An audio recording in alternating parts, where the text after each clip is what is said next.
नमस्कार, आप देख रहे हैं हिमालय प्लस और मैं हूं आपके साथ दीपिका गौड़।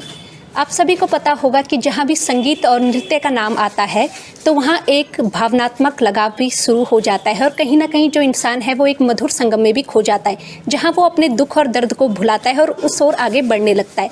तो संगीत कहीं ना कहीं मधुर भी होता है और साथ ही नृत्य भी संगीत के बिना अधूरा है। तो उसी बीच हमारे साथ मौजूद हैं कथक में विख्यात बिरजू महाराज जी के सुपुत्र दीपक महाराज जी।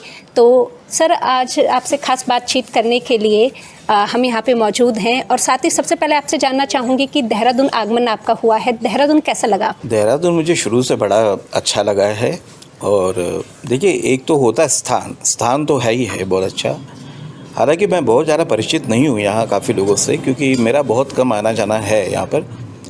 जगह बड़ी खूबसूरत है और एक वातावरण जो है यहाँ का बड़ा ही, क्या बोलूँगा मैं, एक ये जैसे बाहर का एक प्रकृति है, माहौल है, स्वच्छ वातावरण, और बहुत अच्छा लगता है।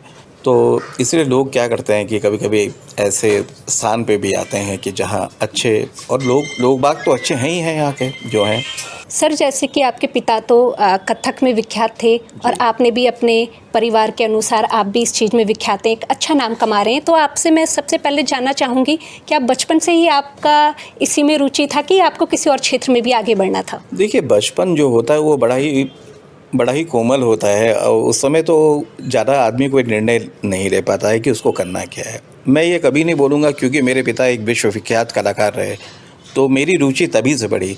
हाँ, लेकिन जैसा मैंने एक बात कही कि जो एक माहौल था घर का, वो हमेशा एक कलाकार संगीतमय मतलब समझे, जैसे कि कभी संगीत की आवाज़ तो कभी घुंघरू की आवाज़, तो कभी कुछ प्रचार हो रहा है, कभी कुछ स्टूडेंट्स आ रहे हैं उनको सिखा रहे हैं। तो ये सब मैं बचपन से देखता रहा। मेरी रुचि खेल की तरफ बहुत ज़्यादा थी। मैं बहुत ही खिलाड़ी माने क्रिकेटर था, मैं बड़ा क्रिकेट खेला हूँ, बड़ी सब चीज़ें। लेकिन साथ ही साथ मेरा संगीत की तरफ भी रुझान उतना ही बढ़ा और इसलिए मैं बड़ा संतुलित करके अपने आप को चल भी रहा था, क्योंकि मेरा ये मानना है कि थोड़ा खेल कूद भी जीवन में बहुत ज़रूरी होती है।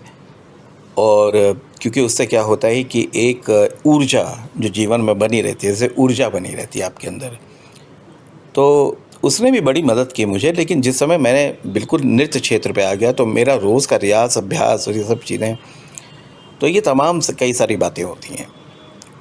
तो धीरे धीरे मेरा भी हृदय परिवर्तित हो गया, तो मैंने थोड़ा सा खेल की तरफ थोड़ा कम रुचि लिया और मैं अभ्यास की तरफ ज़्यादा चला गया, नृत्य की ओर। जी सर, जैसे कि आपने बताया कि परिवार का भी इसी तरह का माहौल था, तो बचपन का कोई ऐसा इंसिडेंट है जो आप शेयर करना चाहेंगे? क्योंकि अगर मैं बात करूं, बड़े बड़े एक्टर्स लोगों का तो घर में आना जाना लगा ही रहता था। कुछ ऐसा इंसिडेंट हो कि लोगों ने आपके कार्य की भी प्रशंसा की हो? पिता तो खैर इस क्षेत्र में है ही, नाम कमा रहे हैं, लेकिन बेटा भी इसी क्षेत्र में आगे बढ़ रहे हैं। देखिए, पर्टिकुलरली मैं ये तो नहीं बोलूँगा कि कोई एक्टर या एक्ट्रेसेस की बात करें कि जिनके समक्ष मैंने नृत्य किया, बात वो नहीं है। बात ये है कि बस मुझे सिर्फ नृत्य करना था, और नृत्य करना मतलब वो मेरा धर्म है, वो मेरा कर्म है।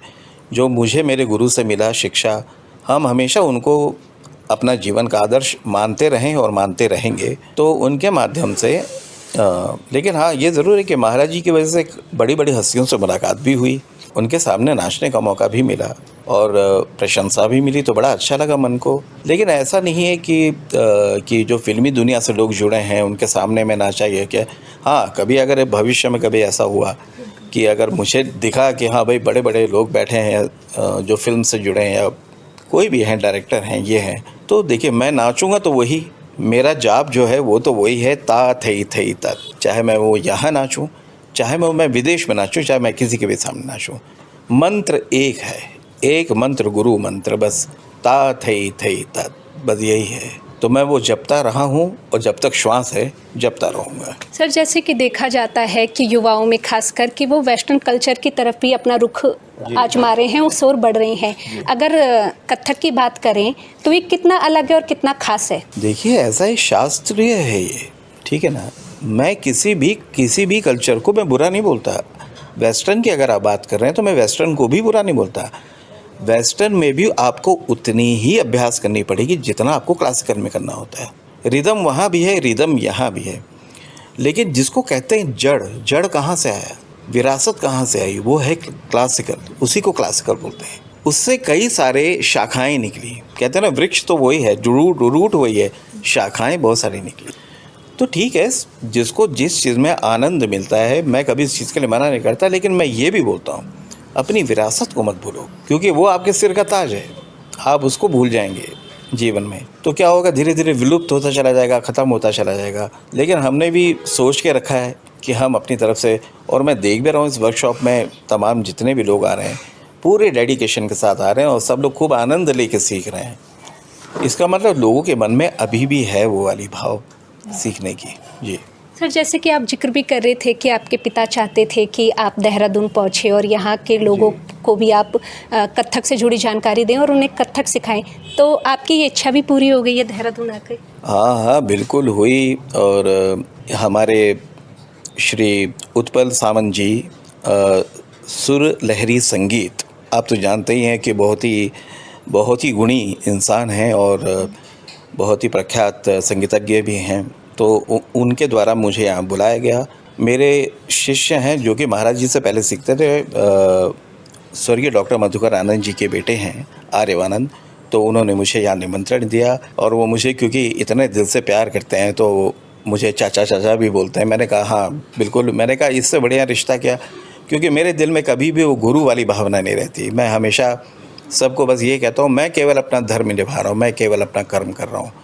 कोई मुझे गुरु रूप में देखे, जैसे रूप में भी देखे, जैसा रिश्ता एक सुगम रिश्ता, एक सुंदर रिश्ता बने, बस सबसे बड़ी बात वो है। तो मुझे बड़ा अच्छा लगा, आनंद आया। ये महाराज जी का ही स्वप्न था कि मैं आऊँ देहरादून आके अपना यहाँ पर आके अपने आप को भी स्थापित करूँ, यहाँ कुछ कर सकूँ, लखनऊ घराने को दिखा सकूँ। ये बात तो देखा आपने, ये थे हमारे साथ पंडित बिरजू महाराज जी के बेटे दीपक महाराज जी, जिन्होंने बताया कि आज वो देहरादून पहुँचे हैं, लेकिन देहरादून में जो वर्कशॉप है कथक के लिए, वो लोगों को यहाँ पे ट्रेनिंग दे रहे हैं, लोगों को कथक से जुड़ी जानकारी भी लोगों के साथ साझा कर रहे हैं। और कहीं ना कहीं उन्होंने अपने पिता का जो स्वप्न था वो भी पूरा किया है कि देहरादून में भी वो कथक सिखाएंगे और उत्तराखंड को भी कथक के प्रति जोड़ेंगे।